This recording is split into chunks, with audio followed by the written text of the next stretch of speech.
आज मी तुमच्यासोबत unique वडापावची recipe share करणार आहे. तर तुम्ही म्हणाल युनिक कसं? तर हे वडे बनवण्यासाठी आपण बेसनचा वापर नाही करणार आहोत किंवा वडे तळणारही नाही आहोत. एकदम वेगळ्या पद्धतीने झटपट आणि टेस्टी चीजी असे आपण हे वडापाव बनवणार आहोत, जो सर्वांनाच आवडेल. तुम्हाला जर तेलकट खायचं नाही आहे पण वडापाव खायचा आहे, तर मग ही रेसिपी नक्की पहा, तुम्हाला ही खूप आवडेल. यासोबतच आपण ना हिरवी चटणी आणि झटपटीत अशी तिखट लाल चटणी बनवणार आहोत, ज्यामुळे या वडापावची टेस्ट एकदम जबरदस्त होते. तर एकदा नक्की बनवून पहा. तुम्हाला ही रेसिपी कशी वाटली आणि मला कमेंट्समध्ये जरूर सांगा. या अशा छान छान रेसिपीसाठी आपल्या चॅनलला सबस्क्राईब करायलाही विसरू नका. सोबतच बेल आयकॉनवरती नक्की क्लिक करा. तर आता आपण सुरुवात करूया. सर्वप्रथम तिखट लसूण चटणी बनवण्यासाठी एकदम सोपं आहे आणि साहित्यही कमी लागतं. तर त्यासाठी बघा, इथे मी ना कढई घेतली आणि त्यामध्ये घेते पाव कप एवढे शेंगदाणे कच्चे. हलके भाजून घ्यायचे आहेत आपल्याला. जास्त करपवायचे नाही आहेत किंवा साल याची काळी पडेपर्यंत वगैरे आपल्याला भाजायचं नाही. फक्त आपण जे यामध्ये साहित्य वापरणार ना, त्याच्यामधला जो ओलसरपणा असतो ना, तो आपल्याला कमी करायचा आहे. म्हणजे काय होईल, आपली चटणी जी आहे जास्त दिवस टिकेल. आता हलकीशी भाजल्यानंतर यामध्ये ना सुक्या लाल मिरच्या घालते, 5-6 घालायच्या. यामुळे काय होतं, तर मस्त असं चटणीला जो ना एक टेक्चर येतो छान असा आणि टेस्टही खूप छान येतं. तर हलकासं जी हिरवी लाल मिरची असते ना, ती थोडी ओलसर असते, नरम असते. त्यामुळे जरा गरम केली ना की कुरकुरीत होते आणि वाटलीही पटकन जाते. बघू शकता आता एकदम नरम आहे. थोडीशी अशी कुरकुरीत होईपर्यंत एकदम मंद गॅसवरती आपल्याला ही भाजायची आहे. जास्तही भाजलं ना तर लक्षात ठेवा चटणीची टेस्ट बिघडते. त्यामुळे हलकंसं आपल्याला परतून घ्यायचं आहे. आता थोडंसं परतल्यानंतर यामध्ये घालते सुकं खोबरं. तर 1 कप भरून मी सुकं खोबरं घातलेलं आहे. जास्त प्रमाणात ही चटणी बनवून तुम्ही अगदी बिना फ्रीजचीही महिनाभर स्टोअर करून ठेवू शकता. अजिबात खराब होणार नाही. जेव्हा कधी तुम्हाला वडापाव बनवायचं मन होईल, तर झटपट तुम्ही ही चटणी वापरू शकता किंवा पोळीबरोबर, भाकरीबरोबर ही खूप छान लागते. ते बघा, खोबरं हे पटकन भाजतं, करपतं. त्यामुळे मी हलकंसं गरम केलेलं आहे. खोबऱ्याचा कलर अजिबात चेंज झालेला आहे, बघू शकता. कलर तसाच्या तसा आहे. आता गॅस बंद करूया आणि हे पूर्णपणे थंड करून मिक्सर जारमध्ये काढून घेऊया. आता मिक्सर जारमध्ये काढून घेतल्यानंतर आता चटणीला आपल्याला एकदम लालसर कलर जसा असतो ना, तसा आला पाहिजे. त्यासाठी काय करणार आहे, मी काश्मीरी मिरची पावडर वापरते 1.5 चमचा. याचा तिखटपणा नसतो. तिखटपणासाठी तर आपण लाल मिरची वापरलीच आहे, बेडगी मिरची. त्यानंतर 1.5 चमचा मी इथे काश्मीरी मिरची पावडर वापरते कलरसाठी. कलर खूप छान येतो. चवीनुसार घालूया मीठ आणि याला थोडंसं असं रवाळ वाटून घ्यायचं. एकदम बारीक वाटायचं नाही, थोडंसं दरी जशी राहिली पाहिजे. तर बघू शकता मध्ये मध्ये तुम्हाला हे बघा दाणेही दिसत असतील मिरचीचे वगैरे, कण बारीक दिसत आहेत. असे दाणेदार आपल्याला वाटून घ्यायचं आहे. आता हे आपण काढून घेऊया चटणी. आता ही चटणी कुठल्याही घट्ट झाकणाच्या डब्यामध्ये भरून तुम्ही ठेवून द्या, म्हणजे चटणी आपली व्यवस्थित टिकेल. तर चटणी एका बाउलमध्ये काढून घेतली. बघू शकता कलर किती सुंदर आलेला आहे. आता आपली तिखट चटणी, सुकी लाल चटणी तयार झालेली आहे. त्यानंतर आता आपण पुढची चटणी बनवणार आहोत, ती म्हणजे हिरवी चटणी, तिखट हिरवी चटणी, जी वडापावला लागतेच. तर बघू शकता हिरवी चटणी मस्त कलर आले, चटपटीत. आणि ही चटणी तुम्ही आठवडाभर स्टोअर करून ठेवू शकता. तर त्यासाठी काय लागणार आहे आपल्याला, कोथिंबीर. तर खूप सारी कोथिंबीर देठासहित घेतलेले आहेत. देठ कोवळे असतील तर नक्की घ्या.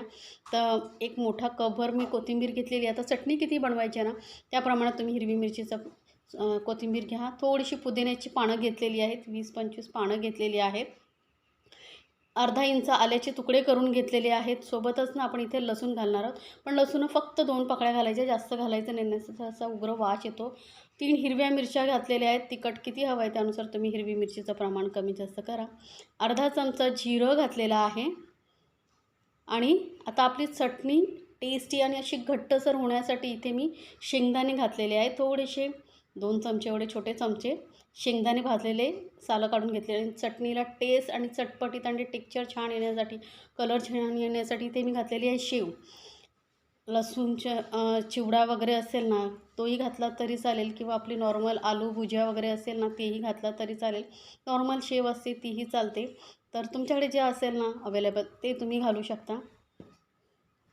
चवीनुसार घालूया मीठ. आता यामध्ये ना पाणी जास्त घालायचं नाही, कारण ही जी चटणी असते ना ती घट्टसर पाहिजे. त्यामुळे एकदम थोडंसं पाणी मी घातलेलं आहे आणि याला एकदम बारीक वाटून घ्यायचं आहे आपल्याला.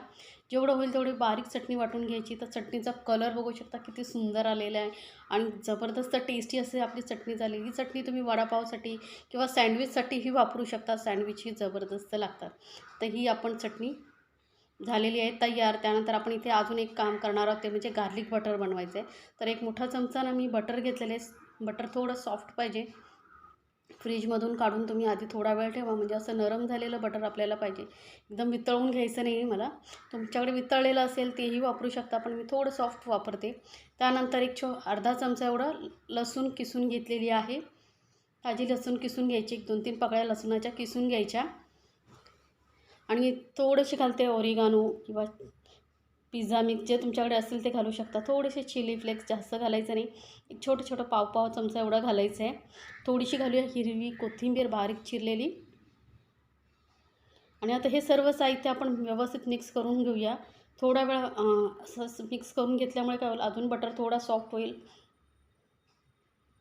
आपल्याला असंच घट्टसरच बटर हवं आहे, म्हणजे व्यवस्थित स्प्रेड करता येतो. जास्त पातळ झाला की काय होतं, लावतानाच ते सगळं निघून जातं, व्यवस्थित लावता येत नाही.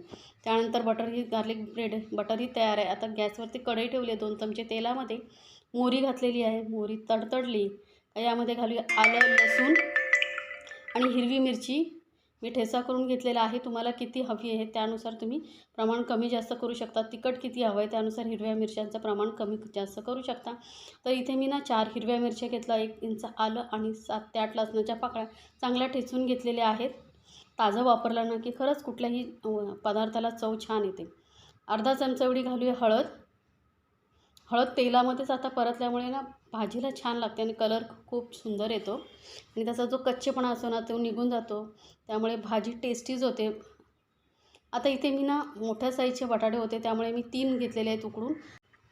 तर बटाटे आपल्याला हातानेच रफली कुस्करून घालायचे आहेत. होऊ शकतं चांगले उकडले गेल्यामुळे काय होतं, व्यवस्थित स्मॅश होतात. आता तुम्हाला जास्त प्रमाणात बनवायचे असेल तसं प्रमाण तुम्ही बटाट्यांचं कमी जास्त करू शकता. चवीनुसार घालूया मीठ. ह्या मोठे साईजचे बटाटे होते म्हणून 3 घेतले.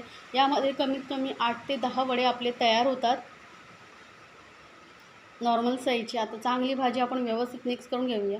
जे मध्ये मध्ये असे तुम्हाला जाडसर तुकडे दिसत आहेत ना, ते चमच्याने चांगले दाबून चांगले स्मॅश करायचे, म्हणजे भाजी एकदम एकजीव होते. आणि कलरही बघू शकता किती सुंदर आलेला आहे. आता इथे वरून घालूया आपण बारीक चिरलेली कोथिंबीर. आता कोथिंबीर ना जास्त प्रमाणात घातली ना की खरंच छान चव येते, त्यामुळे मी थोडी जास्त घातलेली आहे. तुम्हाला आवडत नसेल तर कमी घातलात किंवा नाही घातलात तरी चालेल. तर ही भाजी आपली झालेली आहे तयार. बघू शकता किती सुंदर कलरही आलेला आणि टेस्टीही जबरदस्त झालेली आहे. सिंपल एकदम भाजी तयार आहे. आता भाजी हलकीशी थंड करून घेऊया. तोपर्यंत आपण काय करूया, पुढची तयारी करूया. इथे ना मी पाव घेतलेले आहेत. हे ना असे पाव तुम्हाला डीमार्टमध्ये वगैरे इझिली मिळतात. मधून कट करून घेतलेले आहेत. हे जे खाण्यासाठी खूप छान लागतात. आता जी खालची साईड आहे ना त्याला मी इथे लावते बटर. पण आजचे आपण जे युनिक वडापाव बनवतो आहे त्यासाठी आपण बेसन किंवा फ्राय वगैरे अजिबात करत नाही आहोत. झटपट असे वडापाव बनवतो आहे. तर बटरही लावायचं असेल तर लावू शकता, नाही लावायचं, नाही आवडत तर नाही लावलं तरी चालेल. आता आपण इथे जी हिरवी चटणी लावतो आहे वरून, ती तुम्ही डायरेक्ट लावू शकता. बटर न लावता हिरवी चटणी अशी भरपूर लावायची, म्हणजे टेस्ट छान येते. चटणीचा कलर बघू शकता किती सुंदर हिरवागार असं झालेलं आहे. कोथिंबीरचं प्रमाण जास्त असलं ना की चटणीला कलर आणि टेस्टही छान येते. आणि घट्टसरच करायचं, कारण जर पातळ केलात ना तर काय होईल, आपण जेव्हा ब्रेडला लावतो पावाला, तेव्हा मग ते पाणी जास्त शोषलं जाईल आणि पाव आहे एकदम सॉफ्ट होईल. आता वरून भाजी लावूया, भरपूर सारी भाजी लावूया. एक मोठी अशी जाडसर थर लागेल इतपत आपण ही भाजी लावून घेणार आहोत. एक समान व्यवस्थित सर्व ठिकाणी पसरवून घ्यायची आहे.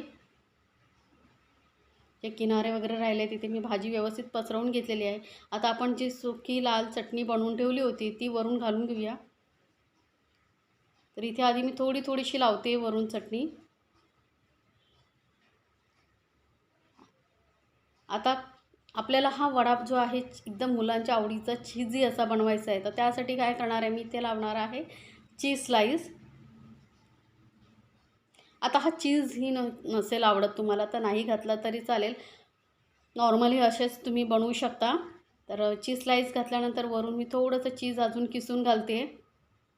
आणि ही चीजी युनिक वडे ना, वडापाव खूप छान लागतो. मुलांना खरंच असं चीज वगैरे घालून दिलं की आवडीने खातात. त्यामुळे मग मुलांच्या आवडीसाठी मी थोडं चीज जरा जास्त प्रमाणात घालते. मी सांगितल्याप्रमाणे तुम्हाला नाही आवडत चीज, नाही घातलं तरी चालेल. थोडं लाल सुकी मिरचीचं प्रमाण वाढवा तरीही चालेल.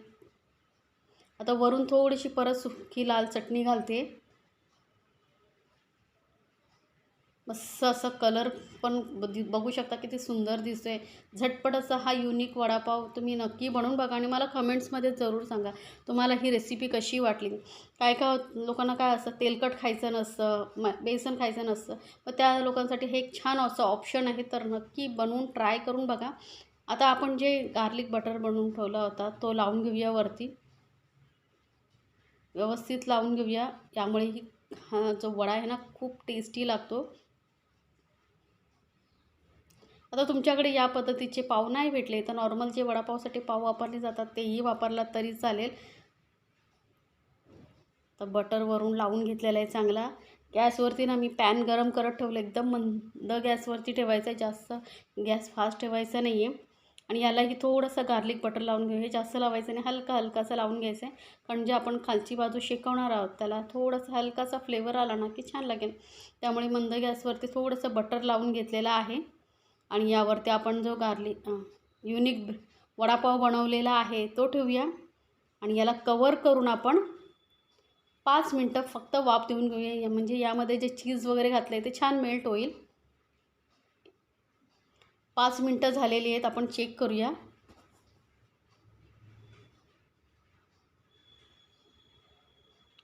तर बघू शकता मस्त असं चीजी असा आपला युनिक वडापाव तयार झालेला आहे.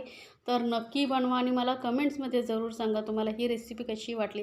अशा छान छान रेसिपीसाठी आपल्या चॅनलला सबस्क्राईब करायला विसरू नका. सोबतच बेल आयकॉनवरती नक्की क्लिक करा. म्हणजे काय होईल, माझे जे नवीन व्हिडिओ येणार ना त्याची नोटिफिकेशन लगेचच तुमच्यापर्यंत पोहोचेल. कारण माझ्या चॅनलवरती अशाच एकदम वेगवेगळ्या पद्धतीच्या रेसिपी असतात ज्या तुम्ही पाहू शकता.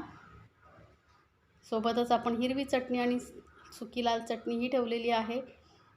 तर नक्की बनवा आणि आपल्या फॅमिलीसोबत एन्जॉय करा. गरमागरम टेस्टी चीजी वडापाव. एक वडा मी तुम्हाला तोडून दाखवते, किती सुंदर टेक्स्चर आलेलं आहे बघू शकता.